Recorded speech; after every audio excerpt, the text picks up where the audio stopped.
이제는 눈으로 주를 배움나이다 라는 제목으로 말씀 전하겠습니다.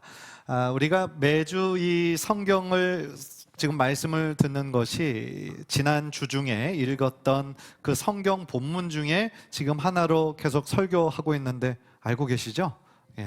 성경 통독을 하시는 분들은 그래서 이 설교 시간이 지난 주부 중에 읽었던 내용을 좀 정리할 수 있어서 도움이 많이 되실 거라는 생각이 듭니다. 무엇보다도 성경을 편중적으로 우리가 그것만 다루는 것이 아니라 구약과 신약 전체를 올해 1년 다룰 수 있어서 그것 한 가지로도 큰 의미가 있다라고 생각을 합니다. 여러분들 욥기를 다 읽으셨을 텐데 통독표대로 하셨으면 욥기를 읽으시는 게 어떠셨어요? 되게 재미있으셨습니까? 아니면 힘드셨습니까? 저 같은 경우는 참 힘들어요, 이 욥기를 읽을 때. 왜냐하면 계속 이야기들이 반복이 되잖아요. 그래서 욥기의 제일 처음 고난의 시작이 어떻게 되었고, 또한 그 고난의 시간이 다 마치고 욥기의 제일 마지막에 하나님께서 2배로 축복해 주셨다라고 하는 큰 줄거리는 우리가 잘 아는데, 사실은 욥기의 대부분의 내용을 이루고 있는 것은 욥과 세 친구들과의 변론하는 이야기입니다. 논쟁하는 이야기예요.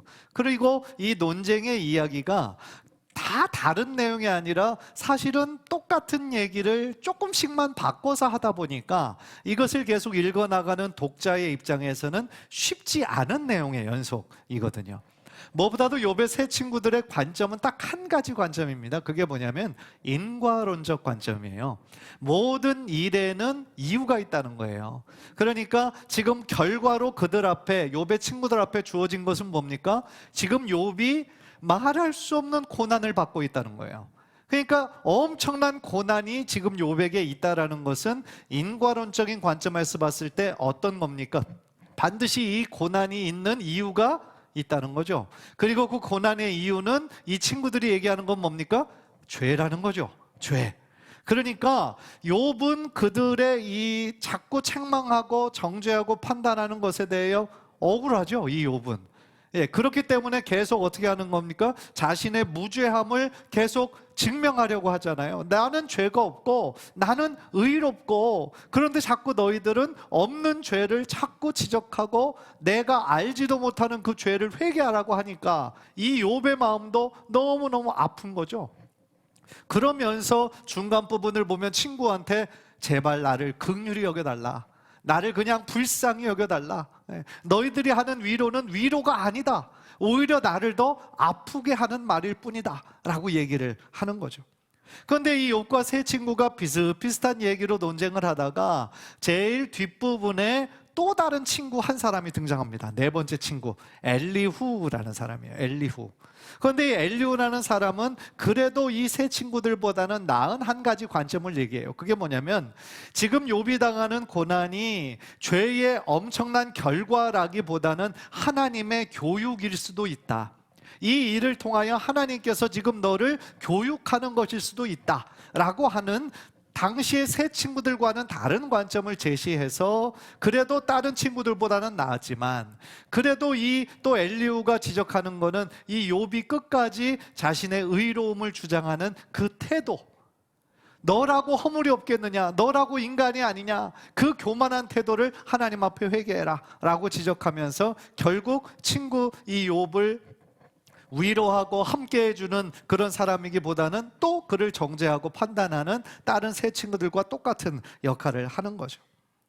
그러면서요, 이 욥기에서 제가 생각할 때 가장 극적인, 가장 아주 드라마 같은 장면은 침묵하고 계셨던 하나님이 마침내 등장하시는 장면, 그것이 욥기 38장입니다. 그러니까 욥기가 42장까지 이루어진 제법 긴 성경이잖아요. 그런데 제일 뒷부분 38장에서 하나님께서 마침내 짠 등장하세요. 그러니까 욥이 얼마나 기대했겠습니까? 하나님이 무엇을 말씀해 주기를 욥이 가장 기대했을까요? 고난의 이유, 하나님께서 왜 욥에게 이런 고난의 시간을 허락하셨는지 그 why, 그 이유에 대한 질문을, 그 해답을 듣기를 원했겠죠.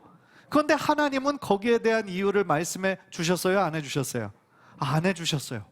안 해주시고, 그러니까 이 욥의 입장에서는 네가 의롭다, 네가 맞다, 너의 죄 때문에 이렇게 고난이 주어진 게 아니다 라는 그런 해명을 듣기를 원했지만, 사실 하나님은 그러한 설명을 하나도 하지 않으시고 되레어 질문을 막 하시는 거죠, 욥에게. 그런데 이 질문이 하나하나 생각해 보면 욥이 절대로 대답할 수 없는 질문들이었어요. 그래서 그 질문의 예를 들면 이런 겁니다. 하나님께서 땅에 기초를 놓을 때에 너는 어디에 있었느냐? 한번 생각해 보세요. 이런 질문을 여러분에게 하나님께서 하신다면 대답할 수가 있겠어요? 바다에서 모태가 터져 나올 때에, 모든 물들이 터져 나올 때에 그 문을 가둔 자가 누구냐? 이런 질문을 하시고, 네가 땅의 너비를, 이 넓이를 네가 측량할 수 있느냐? 네가 눈의 곳간에 들어가 봤느냐? 그러니까 눈을 이렇게 보드 안에 넣은 창고가 있다는 거죠. 눈의 곳간에 네가 들어가 봤느냐? 우박 창고를 네가 보았느냐? 이런 질문을 지금 욥에게 마치 막 쏟아내듯이 하시죠. 그래서 욥이 그 질문을 듣고 대답할 수 있는 그 질문은 하나도 없었다. 왜냐하면 이 모든 것들이 다 창조에 관련된 질문이었죠. 하나님의 창조에 관련된 질문. 그러니까 이런 질문들을 통하여서 결국 하나님께서 강조하시고자 하는 건 뭡니까? 하나님이 창조주시다라는 거죠. 나는 너와 다르다는 거죠. 나는 지극히 높고 위대한 존재라는 거죠. 그러나 너는 많은 피조물 중에 하나에 불과하다라는 것이죠. 따라서 이 욥이 절대로 대답할 수 없는 그 질문을 하나님께서 욥에게 하신 그 이유는, 아무리 하나님이 설명해 주셔도 인간의 작은 머리로는 깨달을 수 없는 하나님이 하시는 일을 우리가 다 이해할 수 없다라는 것을 말씀해 주시는 거죠. 그러니까 결국 이 욥이 당했던 그 수없이 많은 고난들이 결국은 하나님의 어떤 크신 섭리 가운데 이루어진 것이지, 그것을 인간으로는 온전히 이해할 수 없다라는 것이죠. 그래서 그 하나님의 그 질문을 듣고 답을 해주셨지 않으셨음에도 불구하고 욥은 그래도 지혜로운 사람이었기 때문에 하나님이 그 질문을 하신 의도를 깨닫죠. 그러면서 욥기 40장 4절을 보면 이렇게 고백을 합니다. 보소서, 나는 비쳐나오니 무엇이라 주께 대답하리이까? 손으로 내 입을 가릴 뿐이로소이다. 하나님 앞에서 자신이 무죄한 말로 원망했던 그 모든 것들을 하나님 앞에 어떻게 하는 거예요? 회개하는 거예요. 그러면서 40장 6절을 보면은 하나님께서 폭풍우 가운데서 그에게 말씀하시는 거죠. 그때 여호와께서 폭풍우 가운데서 욥에게 일러 말씀하시되. 그러니까 결국 이 장면을 한번 머릿속으로 한번 그려보십시오. 욥이 가장 듣기 원했던 것은 고난의 이유였어요. 나는 죄가 없는데, 당시에 정말 의인으로 살았는데 왜 나에게 이런 고난을 주셨습니까? 그 이유를 듣기를 원했지만, 지금 욥은 하나님께서 자신에게 나타나셔서 말씀하고 계시다라는 사실 자체가 해답이 된 거예요. 그게 해답이 됐어요. 그게 위로의 순간이었고 치유의 순간이었어요. 왜냐하면 하나님께서 지금 그 자리에 자신과 함께 계시다는 사실이 무엇을 의미합니까? 자신의 모든 고통의 순간과 아픔의 순간과 눈물을 하나님께서 다 보고 계셨다라는 거죠. 하나님이 다 보고 계셨다라는 거죠. 그리고 욥의 그 간절한 기도를 하나님께서 듣고 계셨다라는 거죠. 그러니까 하나님의 임재 자체가 하나님의 살아계심을 증명하는 너무나 위대한 사건이었기 때문에 그 사실 한 가지만으로도 이 욥은 깨달을 수 있었고 은혜를 받을 수가 있었다라는 거죠. 따라서 욥은 손으로 입을 가리면서 하나님 앞에 무릎을 꿇습니다. 하나님이 이토록 크고 광대하신 존재인데 자신이 그것을 모르고 자신의 무지한 말로 하나님을 판단했던 그 모든 것들을 주님 앞에 회개하는 거예요.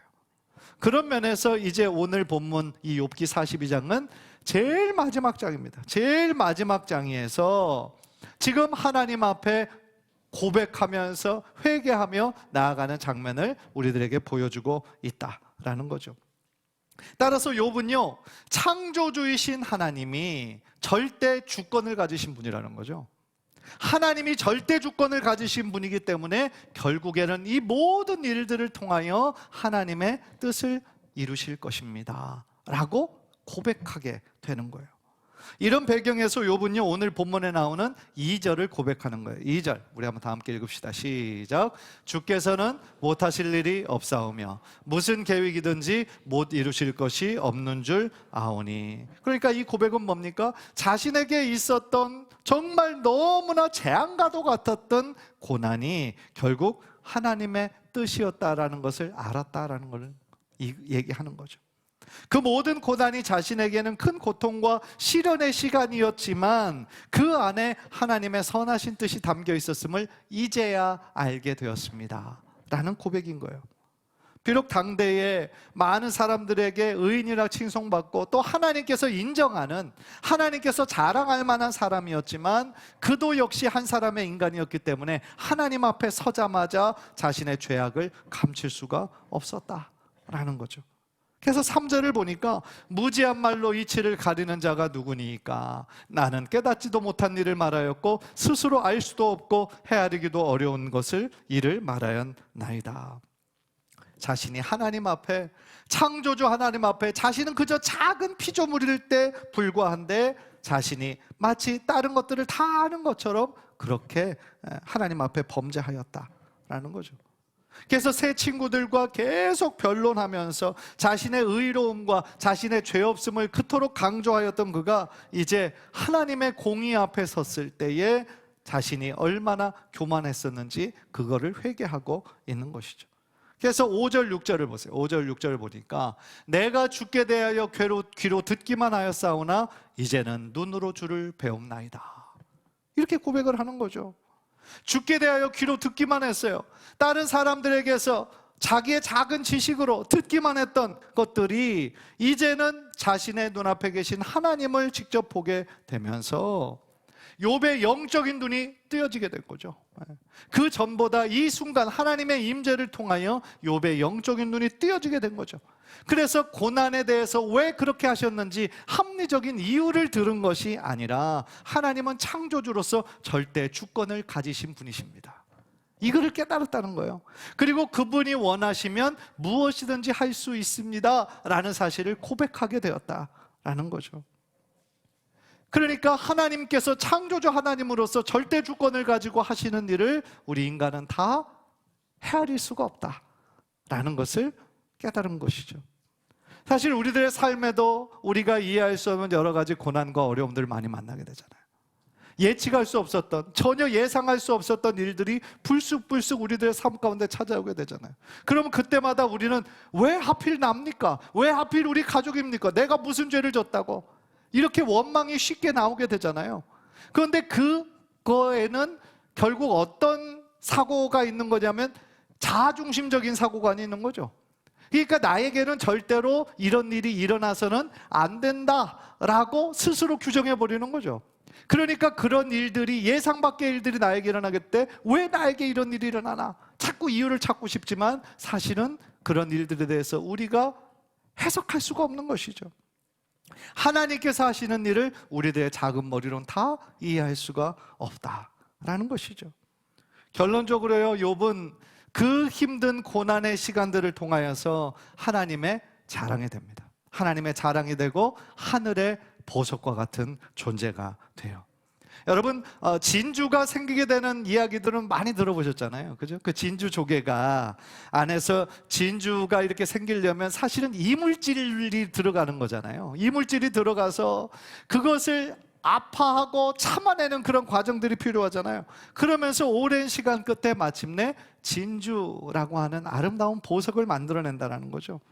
마찬가지라는 거예요. 욥은 그의 삶에 수없이 힘든 고난의 시간들을 통하여서 마치 하늘의 보석과 같은 그런 귀한 존재로 하나님 앞에 칭찬을 듣는 존재로 변하게 되었다라는 거죠. 저는 그런 면에서 이 자리에 계신 모든 성도님들이 하나님 앞에서 정말 반짝반짝 빛나는 하늘 보석과 같은 존귀한 존재가 되시기를 주님의 이름으로 간절히 축복합니다. 예. 옆에 분에게 이렇게 인사하셨으면 좋겠어요. 당신은 하나님의 보석입니다. 예. 여러분들 한 사람 한 사람이 하나님 앞에 보석이에요. 예. 그러나 보석이 되는 과정들은 어려워요. 예. 쉽지 않아요. 진주 조개가 그거를 품고 아픔을 참아내는 과정을 다 통과해야 되는 것처럼 우리도 역시 우리 안에 있는 불순물이 다 빠지고 오직 하나님만 인정하고 하나님의 절대 주권을 인정하며 나아가는 그 과정들이 쉽지 않은 과정이라는 거죠. 그렇다면 여러분, 욥기서 내내 욥을 정죄하고 판단하던 이 세 친구들의 결과는 어떻게 되었을까요?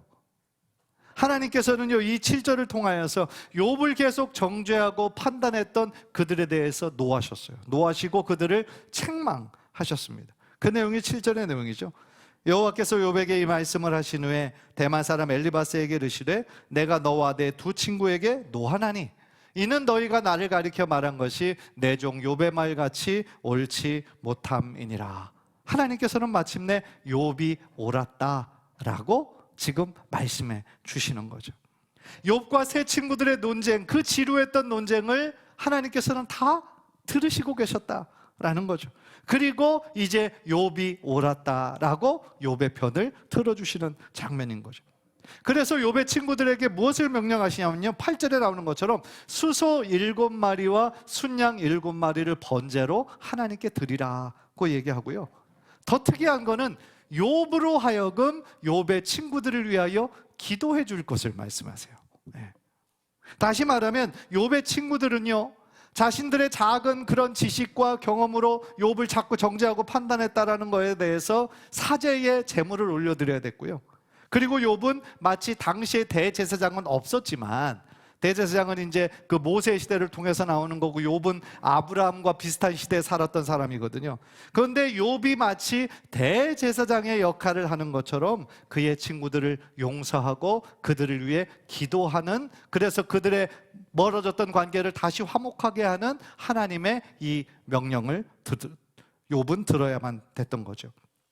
그러면서 욥이 그들을 위하여 중보하였을 때 하나님께서는 욥의 중보를 기쁘게 다 들으시고 받으셨다라고 말씀해 주시는 거죠.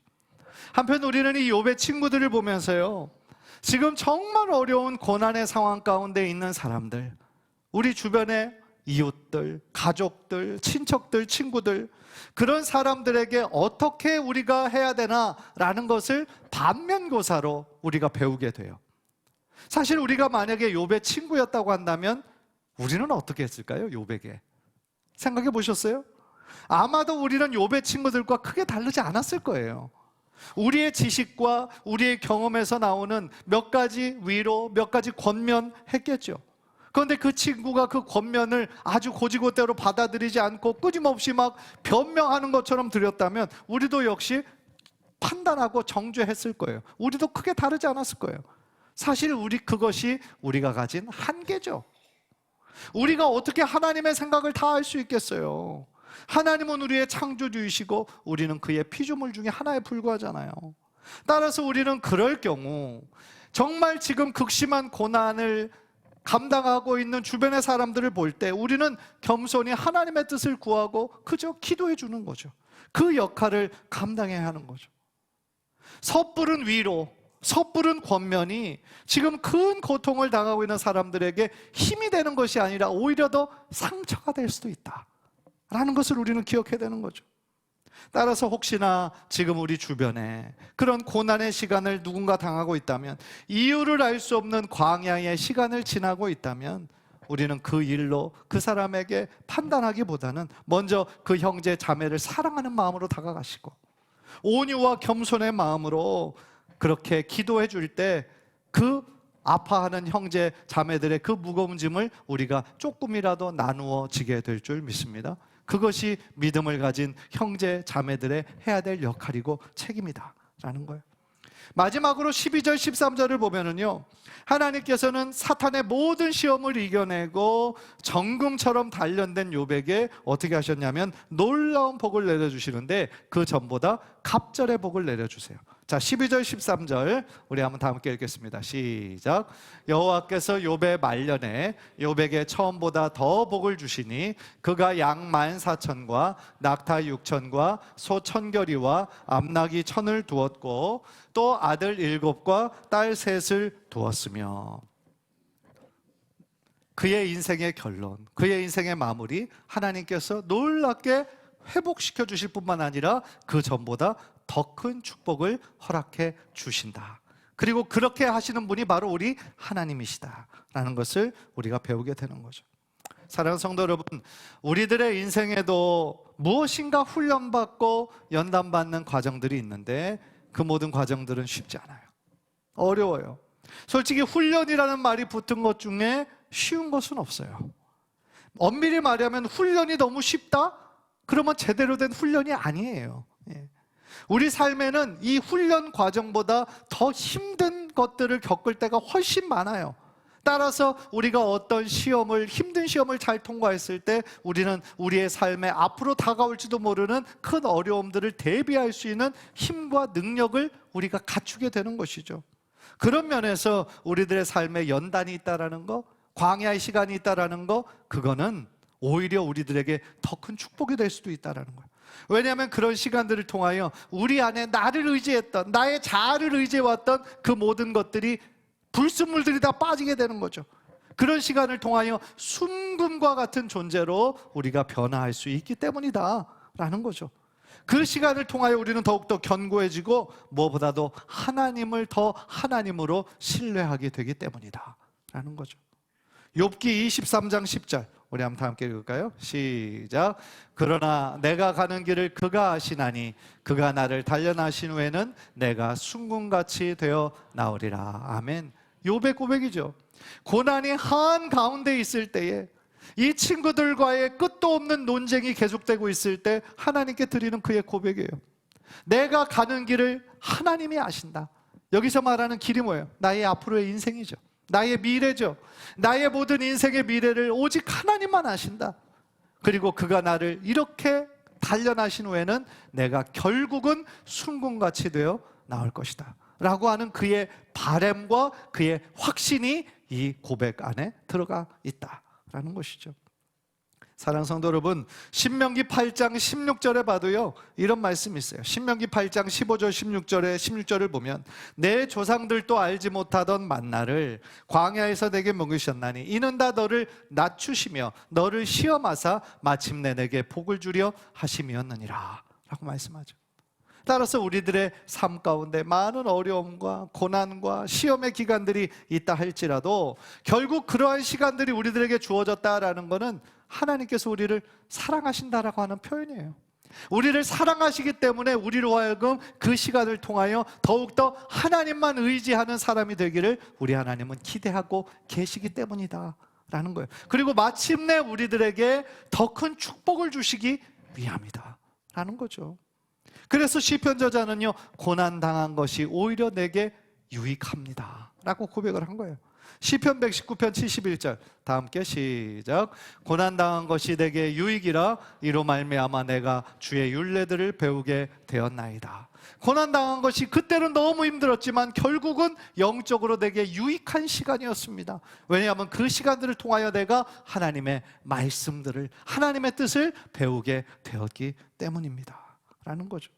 그래서요 우리들에게 광야의 시간이 있다라는 거, 연단과 훈련의 시간이 있다라는 거, 결국 그 시간을 통하여서 하나님은 우리로 하여금 더욱더 세상만을 바라보거든 우리들의 시선을 이제 하나님께로 돌리기를 원하시는 하나님의 사랑의 마음이 있다라는 것을 반드시 깨닫고, 오직 우리가 정말 세상을 열심히 살기 위해서, 성공하기 위해서 열심히 살아왔다면 이제는 나의 앞에 인생의 목적이 오직 하나님의 영광을 위하여 살아가기로, 하나님께 어떤 모습으로든 아름답게 쓰임받기 원하는 마음으로 하나님을 붙잡을 때 저와 여러분의 삶 가운데 하나님이 주시는 지혜와 능력이 충만하게 될 줄 믿습니다. 간절히 바라기는 하나님은 어떤 상황 속에서도 선하신 분이죠. 완전하신 분이시죠. 따라서 하나님의 선하심을 바라보면서 우리의 인생 속에 때때로 우리가 이해할 수 없는 여러 가지 힘든 일들을 만날 때 그 중에서도 하나님은 선하신 분입니다. 하나님은 완전하신 분이십니다. 이 고백이 변치 않아서 끝까지 하나님을 신뢰하고 붙잡는 저와 여러분 되시기를 주님의 이름으로 간절히 축원합니다. 기도하겠습니다. 우리 한번 기도할 때 오늘 말씀 붙잡고 한번 기도하기 원합니다. 하나님, 우리들의 삶에 우리들의 작은 머리로 이해할 수 없는 일들이 얼마나 많이 일어나는지요.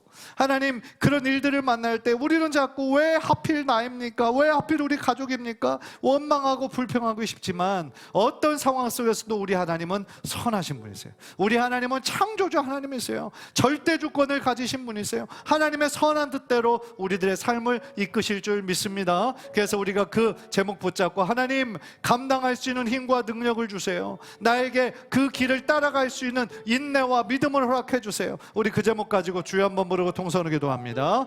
주여